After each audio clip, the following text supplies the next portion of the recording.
Aujourd'hui, on va parler product marketing et plus précisément positionnement produit. Alors le positionnement produit, c'est quelque chose qui, j'ai l'impression, est assez mal compris et pourtant sans un bon positionnement produit, à moins d'avoir un coup de chance, et encore ça risque pas de durer, vous risquez de vous planter. Alors je vais prendre un exemple très concret au départ parce qu'on va éviter les grandes définitions théoriques. Si je vous parle d'une tisane, à quoi vous allez penser? Et à chaque fois que je fais la présentation, on me dit je pense à mémé. Oui, c'est un peu ça, je pense à ma grand-mère qui fait une tisane.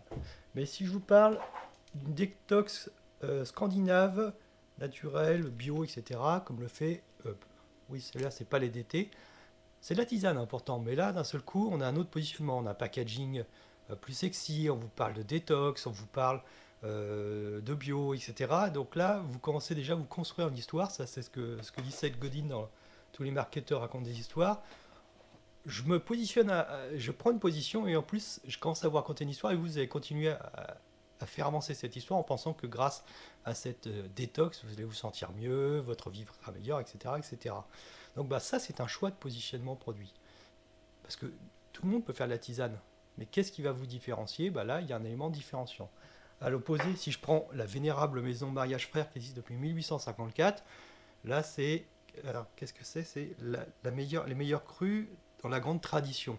Donc là, on est plutôt sur de la tradition, du traditionnel, mais aussi de la grande qualité. Ils insistent beaucoup sur la qualité de leur produit. C'est un autre positionnement. Donc, on a bien deux producteurs de tisane et de thé, mais chacun a un positionnement différent. Donc, intuitivement, c'est ça la position produit. Mais alors, est-ce qu'on peut aller un petit peu plus loin pour définir ce qu'est la position produit? Oui. Alors, je vais vous donner une définition et après je vais vous l'expliquer, hein. Le positionnement est l'acte de définir délibérément comment vous êtes le meilleur dans un domaine qui intéresse un marché donné.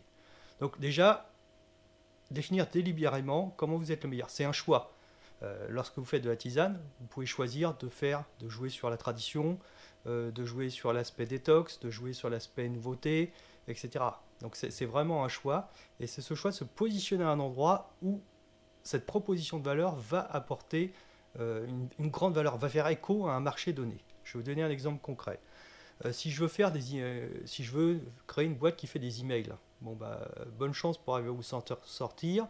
Il y a Google Mail, il y a Microsoft 365, vous êtes mort. Donc il va falloir faire autrement. Donc, bah, vous avez décidé de vous positionner à un endroit précis qui va apporter de la valeur. Si je veux faire des emails pour les avocats, où je propose un ensemble de boîtes mail totalement cryptées, garantissant cryptage de bout en bout des documents qui sont transférés, un historique complet des documents, etc., etc., etc. Ben là, je vais apporter une valeur que n'apporte pas Google qui vous espionne. Je garantis un cryptage complet de bout en bout. Google, on ne sait pas trop, c'est un produit gratuit, même la version payante, c'est pas forcément ces fonctions-là qui vont être mises en valeur, c'est le moteur de recherche, c'est la capacité de stockage, mais les avocats, eux, ce qu'ils veulent, c'est une garantie en termes de compliance. Donc bah, je peux trouver des niches sur lesquelles je vais essayer de me positionner avec un certain choix de fonctionnalités qui vont apporter de la valeur à un marché donné. Bah, c'est exactement ça le positionnement produit. Alors pourquoi du positionnement produit? Tout simplement parce qu'on vit dans un monde d'opulence. Si on va dans d'autres pays, par exemple au Brésil, vous allez à Rio, vous avez dans les grandes surfaces trois boîtes de céréales. J'ai pas dit trois types de céréales, trois marques, trois boîtes différentes. Vous allez dans n'importe quelle grande surface en France, vous en avez 10 mètres. Bon bah là c'est la différence. Donc dans pas mal de pays, on a de l'opulence, donc il faut arriver à pouvoir se différencier pour pouvoir arriver à capter un marché. Alors le positionnement produit, ça peut être à tout niveau. J'ai oublié de le prendre, voilà. Par exemple, je vais vous donner un exemple très concret. On dit que la presse est en crise. Bah, si on a un bon positionnement produit, on n'est pas en crise. Les magazines du Harvard Business Review, ils vendent ça à 18,50 €. C'est un magazine, hein, c'est pas un livre, hein. C'est bimensuel, c'est 18,50 € et ça se vend. Donc là, ils ont fait un choix de positionnement produit. Donc c'est un livre plutôt de recherche sur le business. C'est beaucoup de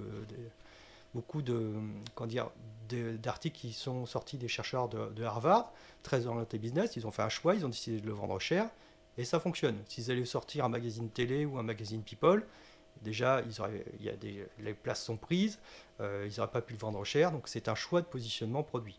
Donc si vous regardez à travers tout ce qu'il y a autour de vous, vous verrez que des positionnements produits. Alors parfois un positionnement produit peut être, c'est un pari, un positionnement produit, ça peut être un raté. Ça, je crois que c'est mon prof d'analyse de la valeur qui nous avait raconté ça. C'est lorsque Renault a lancé la Twingo. Au départ, ils avaient pensé que la Twingo, parce qu'une voiture, c'est une voiture. On peut la conduire, on peut s'asseoir dedans, ça nous transporte d'un point A à un point B. Mais lorsqu'on veut la vendre, on va essayer de raconter une histoire. Donc ce qu'ils avaient pensé, c'est que la Twingo, ça allait être la première voiture pour les jeunes. Donc ils avaient communiqué énormément là-dessus, ils avaient montré qu'on pouvait abaisser tous les sièges, donc on pouvait pratiquement dormir dans la voiture et tout ça. Et bien ça a été un total raté en termes de positionnement de produit, puisque la Twingo s'est surtout vendue en deuxième voiture pour les couples plus aisés, entre 35 on va dire et 55 ans, voire même un peu plus. Donc ça a été une réussite commerciale, mais ça a été un total plantage au niveau du positionnement produit. Bon, après, ils ont fait évoluer le positionnement produit pour être plus cohérent par rapport à ce qu'est leur clientèle. Donc le positionnement produit, c'est un pari, et parfois il faut faire bouger son positionnement produit parce qu'il ne trouve pas d'écho par rapport à un marché donné. Donc voilà en quelques lignes, qu'est-ce qu'un positionnement produit. Si vous n'avez pas de positionnement produit, vous pouvez réussir à un moment donné, mais c'est un peu comme se faire porter par les flots lorsqu'on est un bateau à voile. On peut arriver à trouver un moment un continent, mais si on repart, on risque de finir et se perdre en mer la fois suivante. Donc c'est pas réplicable. Donc il faut faire des paris et après il faut les confirmer ou parfois il faut changer de positionnement produit. Mais lancer un produit et le faire vivre sans positionnement produit, c'est un peu de l'inconscience.